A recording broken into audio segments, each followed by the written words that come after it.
সাইফ মুস্তাফিজ যে কথাটি বললেন যে এই যে অপতথ্য ছড়ালে যে কঠিন 10 বছরের দণ্ড এবং কোনো অভিযোগ যদি একজনের বিরুদ্ধে একজন করে সেটি যদি মিথ্যা প্রমাণিত হয়, মিথ্যা অভিযোগ, তাহলে তো 5 বছরের দণ্ড, এটি তো হওয়া উচিত।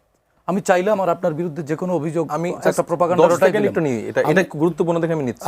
আমি 17 বছরের টাইমে সালাউদ্দিন আহমেদকে এরকম গুম করে ফেলা হয়েছে, তার পরিবার ওই বাহিনীর কাছেই বিচার দিল এবং তারা সেটা স্বীকার করলো না, তার ওয়াইফকে 5 বছরের কারাদণ্ড ভোগ করতে হলো। এটা হচ্ছে যে মোটা দাগে হচ্ছে আলোচনাটা। জি, মানে সেই জায়গা থেকে বেরিয়ে আসার জন্যই তো এই আইন।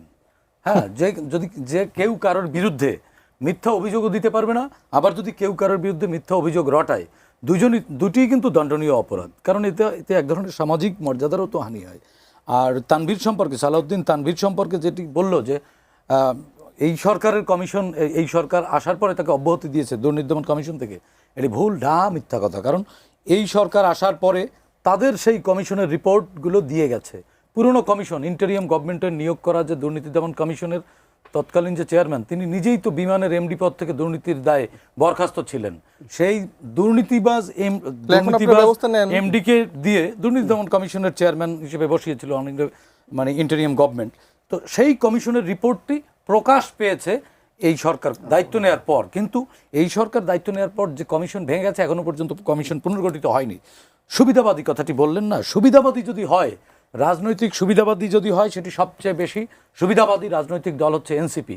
কারণ তারা ক্ষমতার বলয়ের মধ্যে জন্ম নেওয়া এবং বেড়ে ওঠার চেষ্টা করা এবং নিশ্চিত ক্ষমতায় সরকার গঠন করার স্বপ্নে বিভোর ছিল বলেই তারা জামাতের মতো একটি পচা প্ল্যাটফর্মকে বেছে নিয়েছিল। এর সুবিধাবাদী আচরণ যদি বলি, উনি বলছে যে বিএনপির সন্ত্রাসীরা সারা দেশের 18টি উপজেলায় ব্যাপক একেবারে ফ্যামিলি কার্ড তছনছ করে দিয়েছে এবং ইউনোদেরকে অবরুদ্ধ করে রেখেছে। শুনুন, এত বড় একটা দল, মানে এত বড় একটা দেশ, এই দেশে গত 17 বছর চলেছে দুঃশাসন। এরপরে 2 বছর এনসিপি শিবির এরা মিলেমিশে করেছে মব।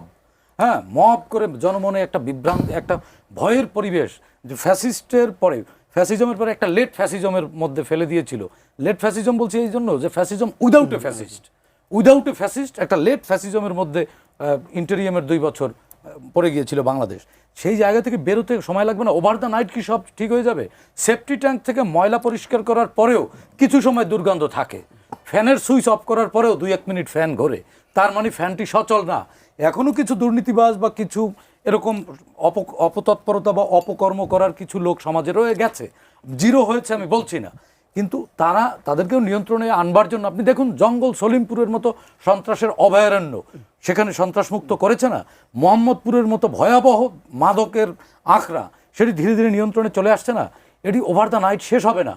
সাইফ মুস্তাফিজরা তো 6 মাসের মধ্যে সফলতা ব্যর্থতা দেখতে চায়, কারণ তারা আসলে ক্ষমতার স্বাদ পেয়েছে 2 বছর, তো এজন্য তারা মনে করে যে ক্ষমতা বুঝি মানে ওভার দ্য নাইট সব কিছু গেইন করতে হয়। শুনুন, আই রিপিট অ্যাগেইন, সংসার করা আর প্রেম করা এক না, রাষ্ট্র পরিচালনা করা আর শাহবাগে স্লোগান দেয় এক না, সচিবালয় চালানো অনেক কঠিন, কারণ সেখানে রাষ্ট্রযন্ত্র বিশেষ অনেকগুলো ইনস্ট্রুমেন্টস বা ট্রুপস আছে সেই জায়গায়।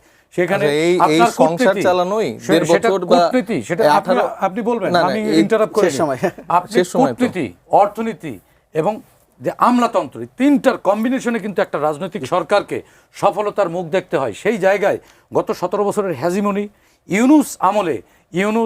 ইউনূস সরকারের আমলে জামাত শিবিরের গুপ্ত বাহিনী প্রশাসনের নানান রন্ধ্রে রন্ধ্রে ঢুকে, এখনো আমি কিন্তু তার সময় ভাগ বসাইনি, তার রন্ধ্রে ঢুকে তারা সরকারকে স্যাবোটাইজ করার জন্য এখনো নানানভাবে কাজ করছে। দেখুন, সরকার এই মুহূর্তে এই এনার্জি সেক্টরে সুশাসন ফেরাবার জন্য প্রাইভেটাইজেশনের উদ্যোগ নিয়েছে। সেই জায়গায় তারা হুট করে এখন করলো কি, এটা করা যাবে না, লুটপাট করে পাচার করে ফেলবে। ওয়াশিংটন সফল হয়নি, নিউ ইয়র্ক সফল হয়নি, দিল্লি সফল হয়নি প্রাইভেটাইজেশন করে।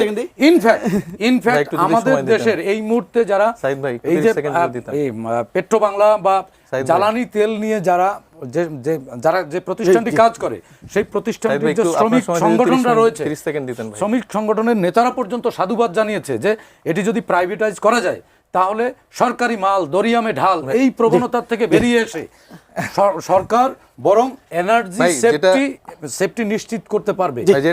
যেটা বলতে যারা আসলে